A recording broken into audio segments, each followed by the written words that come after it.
แต่ตื่นเช้ามาดูบรรยากาศ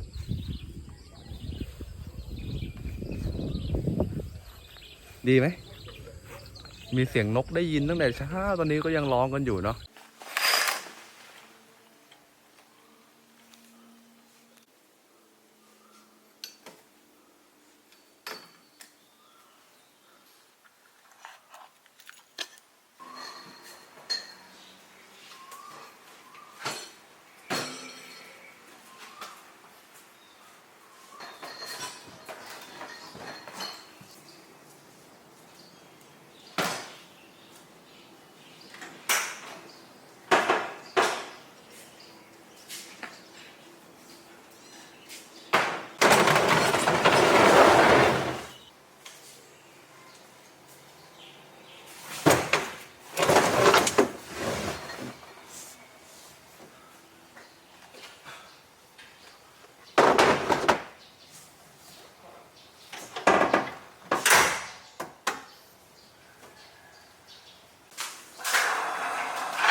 ผมก็มาถึงที่ทำงานแล้วเนาะแล้วเดี๋ยวไว้เราไปเจอกันตอนเย็นนะประมาณอาจจะดึกหน่อยนะครับเลิกจากนี้เสร็จไปธนาคารทำธุระเสร็จก็คงจะประมาณทุ่มหนึ่งได้ทุ่มหนึ่งนี่อาจจะไปถึงที่กลางเต็นท์แล้วนะครับเพราะคนตายคนไม่ค่อยมีเวลาทำงานแทบจะ24 ชั่วโมง โอเคครับเราเจอกันตอนเย็นนะครับ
สรุปเลยนะครับก็พอมาถึงที่นี่ก็มืดๆนะครับแอบวังเวงนิดนึงเนาะเพราะว่าปรากฏว่ามีผมอยู่แค่เต็นท์เดียวเนาะแล้วผมก็มาคนเดียวด้วยไม่เป็นไรครับรู้สึกว่าบรรยากาศที่นี่ค่อนข้างดี แล้วก็ไฟเนี่ยล้อมรอบเลยอีกอย่างก็ตรงฝั่งนู้นมีพูลวิลล่าด้วยนะครับก็มีคนอยู่เนาะก็รู้สึกไม่วังเวงเท่าไหร่นะครับกินกับบรรยากาศดีครับแต่ฟ้าก็ฝนเริ่มจะตกแล้วผมเก็บของไว้เดี๋ยวว่าจะเอาขึ้นรถไปก่อนนะครับกลัวจะเปียกเนาะเอาไว้เดี๋ยวเจอกันพรุ่งนี้ดีกว่านะครับผมก็ง่วงๆกันด้วยหลังเลิกงานเนาะเพลียๆนิดนึงนะครับโอเค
ขึ้นมาอยู่บนเต็นท์แล้วนะครับ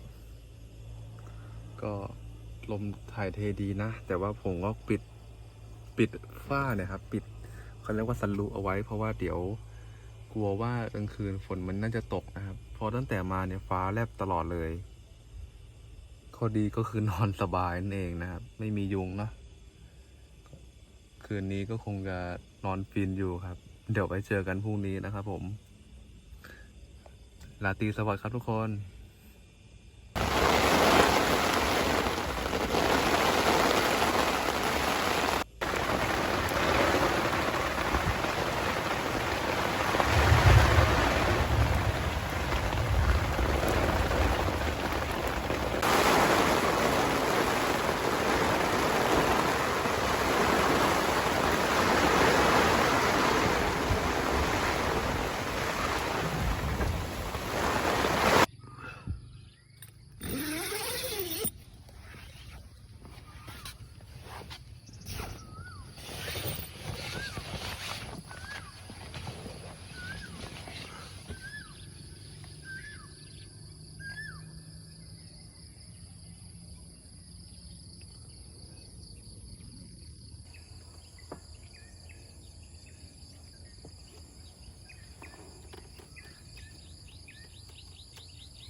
สภาพเมื่อคืนนะครับ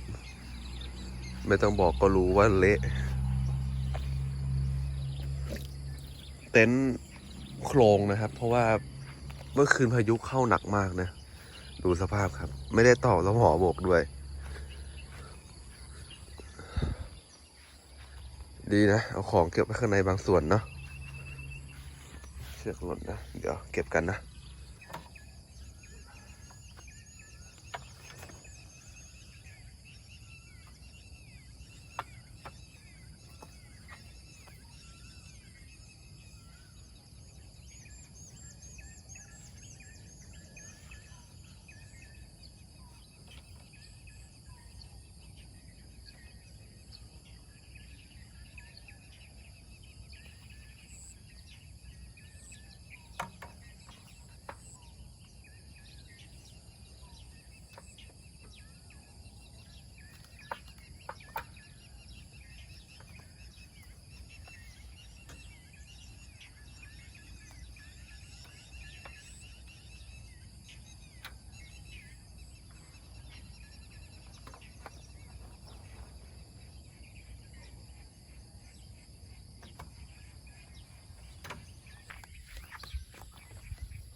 มอร์นิ่งครับ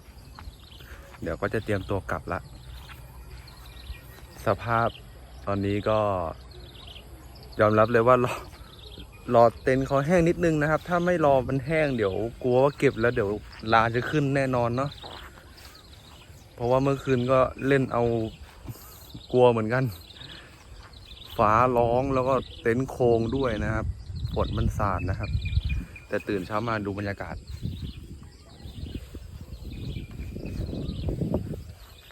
ดีไหมมีเสียงนกได้ยินตั้งแต่เช้าตอนนี้ก็ยังร้องกันอยู่เนาะยังเล่นกันอยู่บรรยากาศอย่างนี้แหละโอ้โหใช่เลยมันคุ้มค่ามากๆที่ได้ออกมากางเต็นท์นะครับแดดเริ่มแรงแล้วครับตอนนี้ก็เริ่มแห้งแล้วนะประมาณตอนนี้ก็ประมาณ8:02 นาทีละเดี๋ยวผมดูสภาพนะครับเริ่มแห้งละเดี๋ยวได้กลับกันแล้วครับโอเคครับไม่มีน้ำค้างละส่วนตรงนี้ก็ยังมีตามขอบนิดๆหน่อยๆนะครับก็เดี๋ยวคงแห้งไปเองนะฮะตรงนี้เห็นไหมฮะมีตามขอบเนี่ยตรงนี้นิดนึงนะแต่โดยรวมแล้วมันแห้งแต่ฝั่งนี้แห้งอยู่แล้วครับเพราะว่ามันโดนแดดตลอดนะโดนแดดจังๆเลยดูแดดตาจะบอดเลยนะครับก็เดี๋ยวเรามาเริ่มเก็บเต็นท์กันดีกว่านะครับจะได้กลับกันไวๆนะครับเดี๋ยวไปหาทานข้าวข้างนอกด้วยเนาะบรรยากาศวันนี้ก็ค่อนข้างดี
ก็หมดไปอีกจบไปอีกทริปหนึ่งนะครับ เล่นเอาเหนื่อยเหมือนกัน เมื่อคืนนะครับทรมานกับฟ้าร้องมากๆแอบเสียวนะแอบเสียวอยู่คนเดียวก็แอบเสียวนะครับเนี่ยครับบรรยากาศตอนเช้ากลางคืนก็มาคันเดียวตอนเช้าก็เหลือคนเดียวนะครับ สงบเงียบมากยังไงก็ฝากกดไลค์กดติดตามไปด้วยนะครับไปเจอกันทริปหน้าครับ แนวนี้แหละคงแนวนี้เหมือนเดิม ไปประจนภัยกันแบบนี้เหมือนเดิมนะครับ See you ครับผม